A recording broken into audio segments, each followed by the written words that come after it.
good. How are you? I'm well, thank you. So tell me, how excited are you that season 4 of Never Have I Ever is finally here? How excited are you to have seen it? What do you think? I'm very excited, so I want to know how you feel.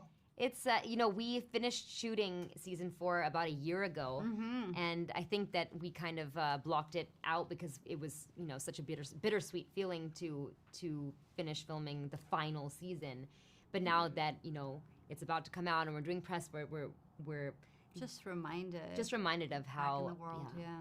Of how precious this experience was and is. And, for me, the show filming is one thing and how it's received is a totally different animal. That's so true. That's a totally different roller coaster ride. So on June 8th, we get on another ride. Yeah. Yes, definitely love it. Well, Richa, without giving too much away, what can audiences expect from your character this season? So without giving too much away, I think audiences will continue just to see Kamala's growth. She's grown so much since season 1, and in season 4, I don't know how to describe her storyline without giving too much away. To be honest, I would say it's when her ambition, her professional ambition, and her personal life come to a head. In what she yeah, was about. which it's kind of been happening in the previous seasons, but this time it's definitely the biggest test for her, I would say. Biggest test. Yeah. Okay, perfect. Or having to choose one for her has always meant giving up the other, and how she balances having both, I guess. Yeah, that's so true. Yeah, gotcha. Well, Poorna, Yeah. what about Dr. Nalini? What can we expect from her?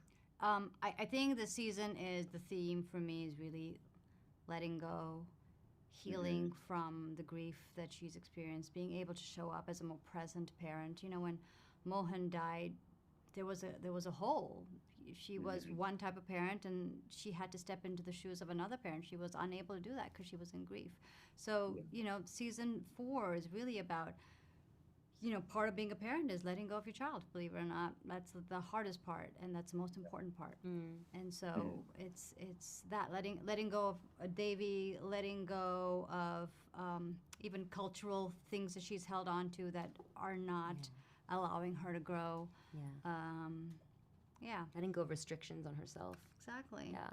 Yeah, I agree, definitely. Well, Never Have I Ever has been praised for breaking Asian stereotypes and showcasing Indian and Hindu representation. How meaningful has that been for you both? It's been the most meaningful thing in my career till date. Yeah, me too. The impact that the show has had on our community and even people outside of our community for so many different reasons is equal, if not more, of the impact that it's had on our own lives. Absolutely. Yeah. And it's, as she said, it's something that's so precious and rare that we just feel incredibly, tremendously honored to have been a part of. And I also I grew up with the bullshit of oh, you're too, you're not Indian enough. I didn't grow up that much in India. I spent a couple of years, you're not Indian enough, and you're too American. I've just grew up with that bullshit my entire life. Somehow some relative and some uncle telling me I wasn't, enough, or not South Indian enough, not Indian enough, not Asian enough. And suddenly to be at the center of representation and bringing culture in nuanced ways, in small ways, but to mainstream TV, and this show has fostered so many more representations of us. That's, I don't know. I just think that's such a great lesson for me, and it's such a great lesson as a parent and as a person to never ever think that or say that to someone that they're not enough of something. It's so toxic, actually. Yeah, it definitely is, for sure. I agree. Well, Richa, Poorna, thank you so much for your time. It was a pleasure. Thank you. Thank Nice you. to meet you. Nice to meet you. Thank you.